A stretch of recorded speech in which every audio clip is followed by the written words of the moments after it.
بہرحال میں صرف 2-3 باتیں عرض کروں گا، اور پہلی بات اس میں سے یہ ہے کہ آقا صلی اللہ تعالی علیہ وسلم کی ختم نبوت اور حرمت کے لیے جن حضرات نے بھی کام کیا، اللہ نے دنیا میں بھی پیدا ان کا نام کیا اور آخرت میں بھی اللہ نے ان کو کامیاب و کامران کیا۔ پرائم منسٹر جناب ذوالفقار علی بھٹو شہید سارے علماء کرام کے سامنے ہیں، جس نیشنل اسمبلی نے قادیانیوں کو غیر مسلم اقلیت قرار دیا اور سارے ممبران نے دستخط جب کر لیے، آخری دستخط جناب ذوالفقار علی بھٹو مرحوم کے ہونے تھے۔ جب ان کے سامنے بل سامنے آیا اور دستخط کرنے سے پہلے مفکر اسلام مفتی محمود رحمت اللہ علیہ سے کہنے لگے، شاہ احمد نورانی مرحوم سے کہنے لگے، پروفیسر عبدالغفور سے کہنے لگے کہ مجھے پتا ہے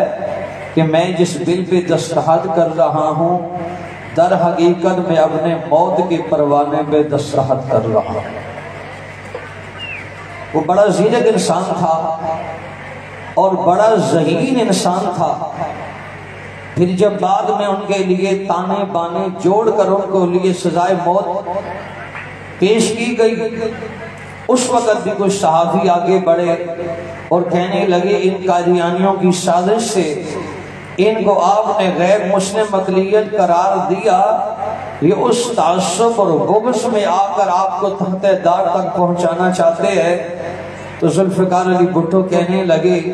نبی علیہ السلام کی ختم نبوت کے لیے جو میں نے دستخط کی گئے، میں سمجھتا ہوں اگر مجھے موت بھی آ جائے تو یہ سودا پھر بھی سستا تھا۔ ایک عام بندہ، جیسے آپ مولانا حسن ڈبلی صاحب کہہ رہے تھے کہ میں شکریہ کس کا ادا کروں، نبی تو ہم سب کے ہیں۔ جس نے بھی اس آقا صلی اللہ علیہ وسلم کی ختم نبوت کے لیے کام کیا، اللہ نے کامیابی دی، کامرانی دی۔ مفکر اسلام مفتی محمود رحمت اللہ علیہ جو اس تحریک کے روح رواں تھے، آپ کا جب انتقال ہوا کسی نے خواب میں دیکھا، پوچھا مفتی صاحب کس عمل پر اللہ کے ہاں بخشش کا پروانہ ملا؟ کہا نمازیں بھی تھیں، جناب علی اسلامی نظام کے لیے کوشش بھی تھی، سارے دینی کام تھے، لیکن اللہ کے دربار میں جس عمل پر مجھے بخشش کا پروانہ دیا گیا وہ اسمبلی کے اندر قادیانیوں کو غیر مسلم اقلیت قرار دینے کی ساری کوشش پر اللہ ذوالجلال نے میری بخشش کا اعلان کی۔